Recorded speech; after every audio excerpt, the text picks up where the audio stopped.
Thanks, Amy. Sorry, I see Nate's not here at the moment, or not yet.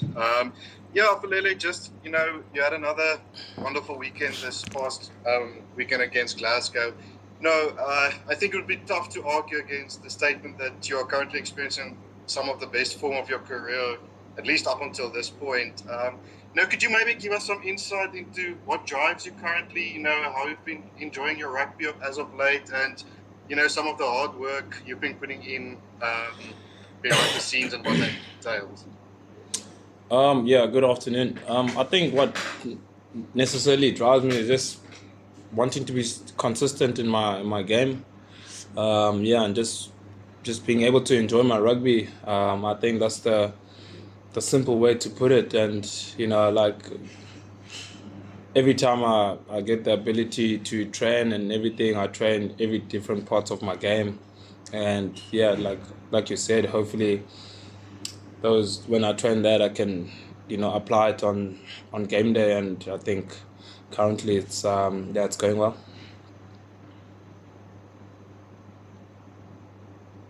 And just in terms, I know earlier this year you spoke about, the disappointment of missing out on the World Cup squad last year. Is this current form sort of you trying to prove a point to yourself as well as the selectors? Nah, I wouldn't say prove a point. I think, like I said earlier, like now to answer your question, like I just want to play my rugby, to be able to enjoy my rugby, and then being able to play at the highest level, that's everyone's dream. So for me to be able to play at my highest level, I need to perform for the Sharks and to be able to put the Sharks brand on top. Awesome. And then, last one from me. Just you guys had a bit of a breather after the Rugby Championship, and just what's it been like slotting back into the Sharks setup for these two matches before you guys are heading overseas again with the Boks? Did you feel like you personally had a bit of rust to shake off against Glasgow? Yeah, definitely. I think having a break for 2 weeks, it's not an easy thing to do and come back and then play 80 minutes, So, and also coming back to like guys that have played for 3 weeks on tour and coming into like, I wouldn't say a new system, but how things are done differently from the Sharks to the Boks is also probably a way that rustiness will come, and you only like 3 to 2 days to train. So yeah, I think the more we with the team this side, and then the better obviously will become, and we'll have more cohesion. Awesome, thanks. Thank you, Vim. Jan, I see you have a question. You can proceed. Thanks, Navashi. Aphelele, last week John Plumtree spoke about the different terminology when you guys had the Springboks and when you guys had the Sharks, and you had a brief spell. How difficult is it to switch between those two, to switch on from the different styles of play? I wouldn't say it's easy or hard, but I think like obviously like the way Sharks use their wording and how the Boks use the wording is definitely different, and obviously style of play is different, But I think, yeah, the most basic things that one as a rugby player you need to do is probably obviously dominate your set piece, dominate your territory game, and be able to take your opportunities. So I think there's no difference in that. Wherever you're playing, it might be a Springboks, might be at the Sharks. If your team is on the front foot with those three things, yeah, you're bound to have a good day. Is there anything specific in your game that changed from the Sharks to the Springboks that you focus on? Nah, not necessarily. I just like to put all my attributes in one basket and to be able to play an all-rounded game. I think, yeah, as a decision maker, you must be able to think about your forwards, how your forwards are playing, and how you want to put your forwards on the front foot to be able to score points, and dominance. And territory is a big factor in how you play rugby. So I think for me, it's just to be able to put the team into the right places or communicate and how to put the team into the right places. So I think those are the things that I've probably learned or tried to grow into my game. Yeah. The next one's a bit more personal, but tell me if you don't feel like answering it. In my recent conversation with Marco, he spoke about how Mr. T helped you get your game back, and he spoke about the hard conversations. Can you share any of those? Do you feel like sharing any of those conversations with us? I won't be in detail about it, but I think for me it was just having someone that I can talk to and share what I think, and then also him telling me and being honest with me and not saying what I want to hear, but saying what I don't want to hear and what will help me. So I think when I got the chance to speak to him, he was brutally honest with me, and in terms of not how I should play, but how I should carry myself and what I should do and stuff that I should, try to change and how I should approach things. And I think with that conversation and other conversations that I've had with people, it obviously brought a different mindset onto how I think and how I want to do things as an individual. Thanks very much. I appreciate it. Sweet. Leeton, you can proceed with your question. Thank you, Amy. Hi, Aphelele. I hope you're well. Just with regards to the confidence you are playing with, you guys as the box stepped into a Sharks team that kind of came off a tough loss coming home. Just what did you guys bring to the setup, especially because you guys came off a win in the rugby championship, just to kind of like pick up the guys who came back from the tour? Yeah, I think it was probably not us that brought up the guys. I think it was the coaching staff. We had conversations about how we wanted to play and how when we reviewed the Benetton game and how we didn't take our opportunities and how we didn't get over the gain line. So that's what we reviewed, and we just said that's what we want to do and be able to keep the ball for multi-phases and to be able to create opportunities and finish opportunities. Yeah. So, and on a defensive side, just being able to defend well, being able to be ruthless in our defense. And then just coming back as well, normally when guys would come back from the Springboks, there would be keen ears, younger ears, keen to listen to the chats of them, trying to pick up some things. Do you feel you are in a position now where you can also give back to some of the young Sharks guys, someone like Ethan, Murray at the back?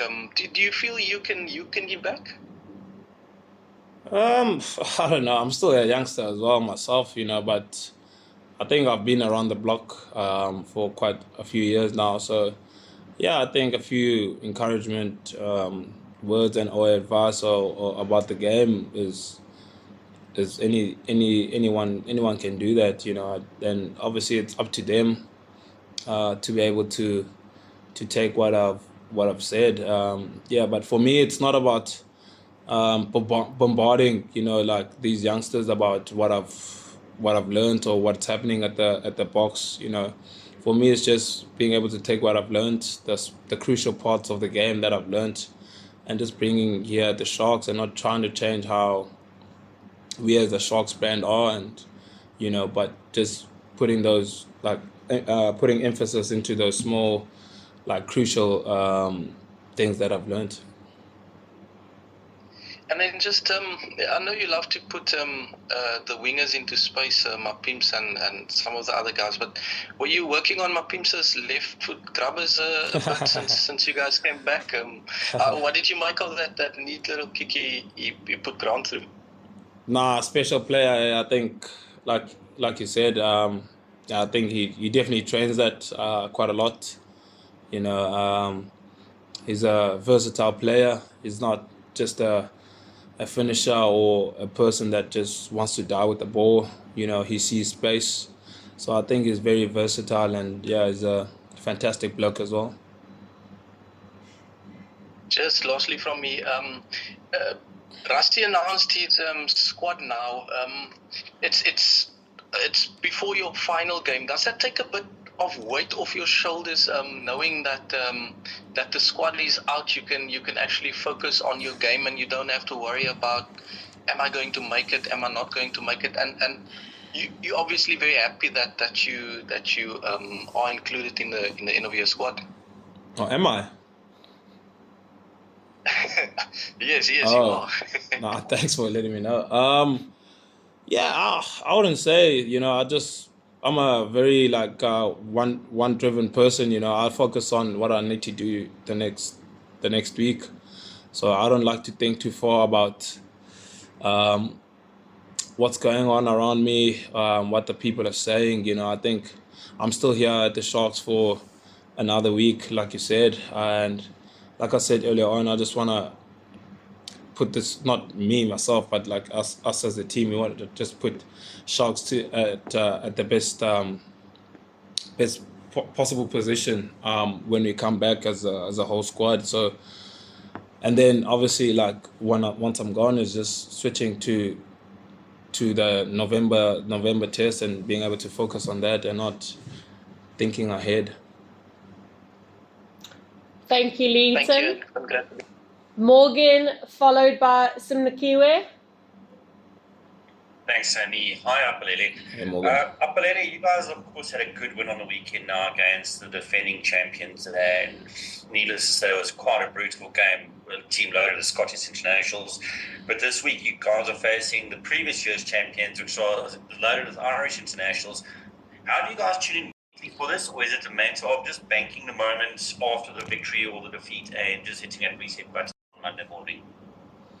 Yeah, I think, like you said, now it's, we knew that after the game, we knew that there was a lot of opportunities that we missed there on the attacking side, and I think in the defensive side, just slipping 2 tries in the last 5 minutes isn't a good thing. So yeah, we came Monday, reviewed what game, and then we just locked into Munster.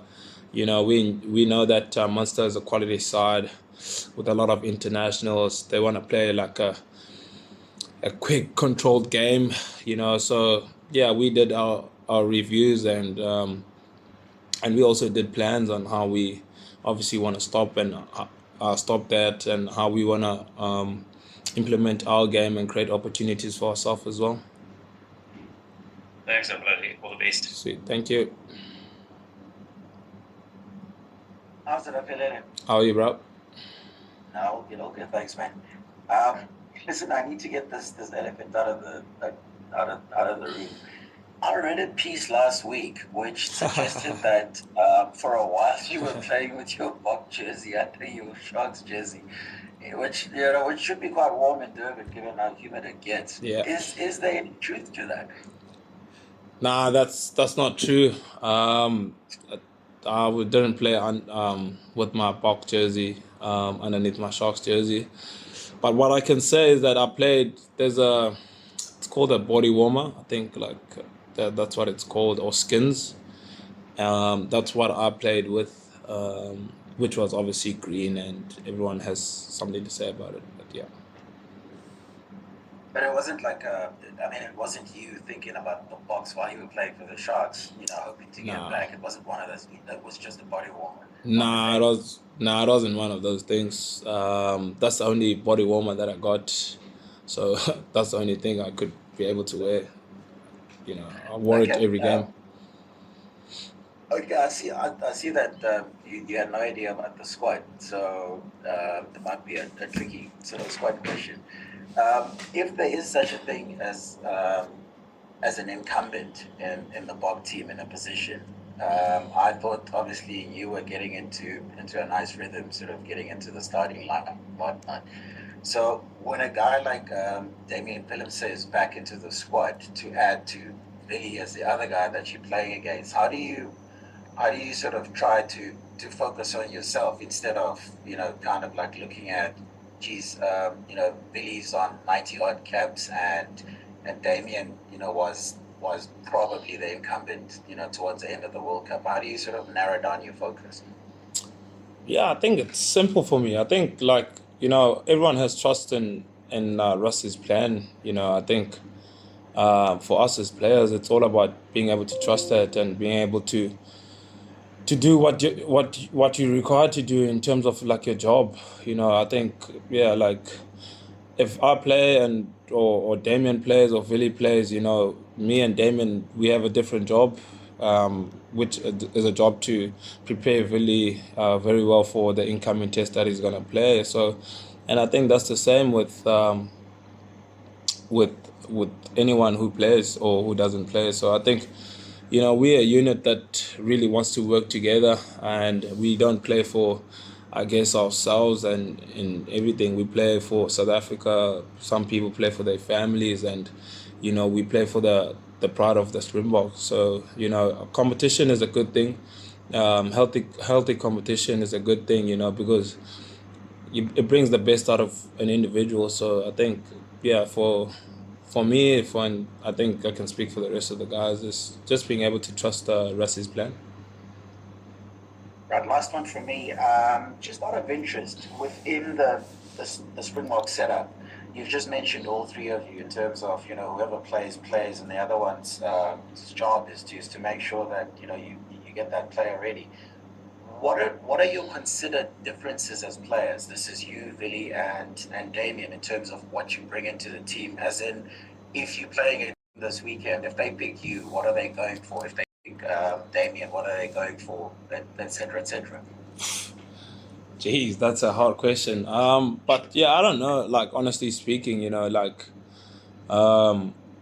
think it's just the trust from the coaches, and obviously what they've picked up in how they see the other team and how they want to play. So I think it's that. I can't answer to say that like it's because of this or because of that. So I think it's just the trust and the faith that they have, and what they've seen or reviewed in the team that we're gonna play next week. Thanks, man. Thank you. We have time for one final question from Kululeku. Recording stopped. Thanks. Hi, Fassi. Are you? Kulawe from it. Yeah. You've been running for some time, man, and your progress has been even hailed by the coach John Plumtree last weekend. Yeah. Just your lesson from this journey, you rising from being just a player to being an international player, and what keep you strong and making sure that whenever you are rising, whenever you're in the forum, there's a lot of noises that may come, a lot of criticism that may come, and positive feedback that you get. Mentally, how do you deal with that? Yeah, it's pretty. I would say it's pretty simple for me. Like, once again, I think it's like you said. Like, you get a lot of noise, like positive people will criticize you. I think the best people that have probably the best interest for you are the people that you surrounded by and they play with, and your family. So those are the people that that will give you the hard talks about your game, about your life. So I think for me, it's just being able to listen to those people and listening to my family members, because they've got the best interest for me. And and when those hard talks happen, you sit down and you have a plan, and then once you have a plan, you put that into action and see it forward. If it doesn't work, you've got another day to do things. It doesn't end there.